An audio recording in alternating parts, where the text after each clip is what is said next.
بسم الله الرحمن الرحیم الحمدلله رب العالمین الرحمن الرحیم مالک یوم الدین ایاک نعبد و ایاک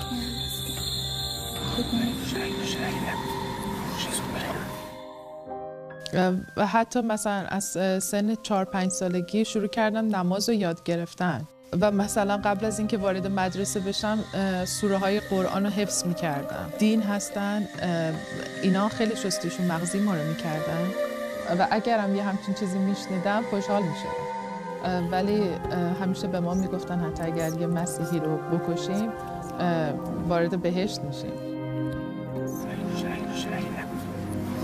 و برای همین بیشتر تلاش میکردم که قانونهای مذهب رو دقیق‌تر انجام بدم. فکر میکردم وضوء اشتباه گرفتم، دوباره هی میرفتم وضوء میگرفتم. شاید این مثلا برای یه نماز 10 بار تکرار میشد که من میرفتم وضوء میگرفتم و برمیگشتم.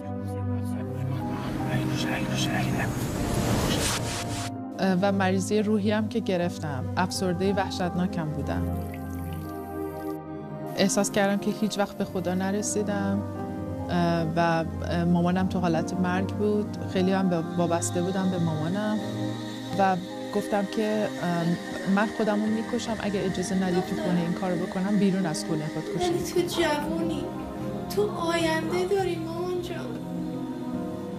و گفتم باشه اگر دوست داری با هم خودکشی کنیم.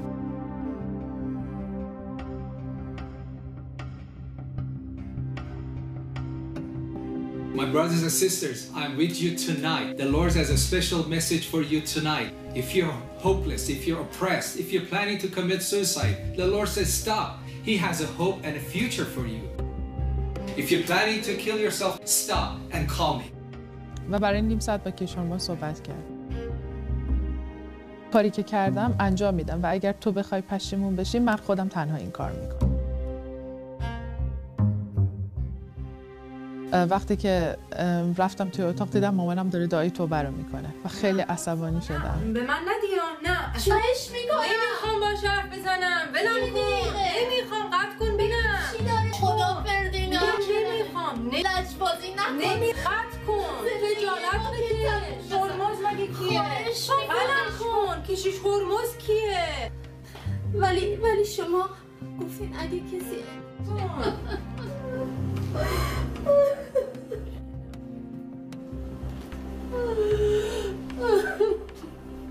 الو. When I talked to her, she was cold. بله من She پروینا was هستم. fighting, and she told me very proudly, "I'm going to kill myself, and your Jesus cannot do anything for me."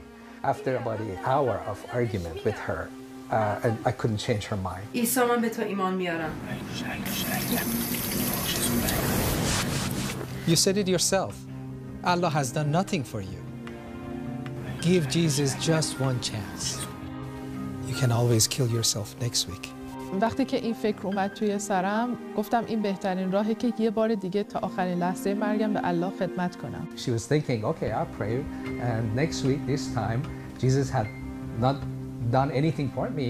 I call live on the air, and I tell everybody, look, I tried Jesus for a week, and nothing has changed, and I'm going to kill myself tonight, and I would do it on the air. و بعد از یک هفته که خودکشی میکنم حداقلش اینه که وقتی به حضور خدا میرم میگم آخرین کارم من برای تو انجام دادم.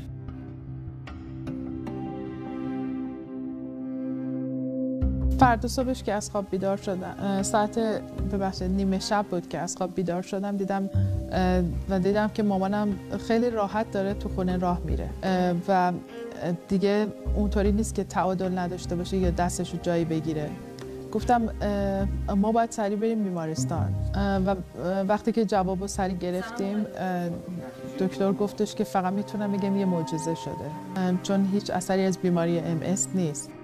چجوری میشه؟ شما خودتون گفتین که ایشون ترمینال بود. این فقط نشون میده خانم یه معجزه است و به یه امام دعا کردین. شما کجا نشون دادین؟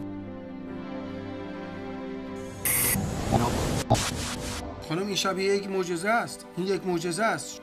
ما اصلا به هیچ امامی دعا نکردیم. به عیسی مسیح دعا کردیم.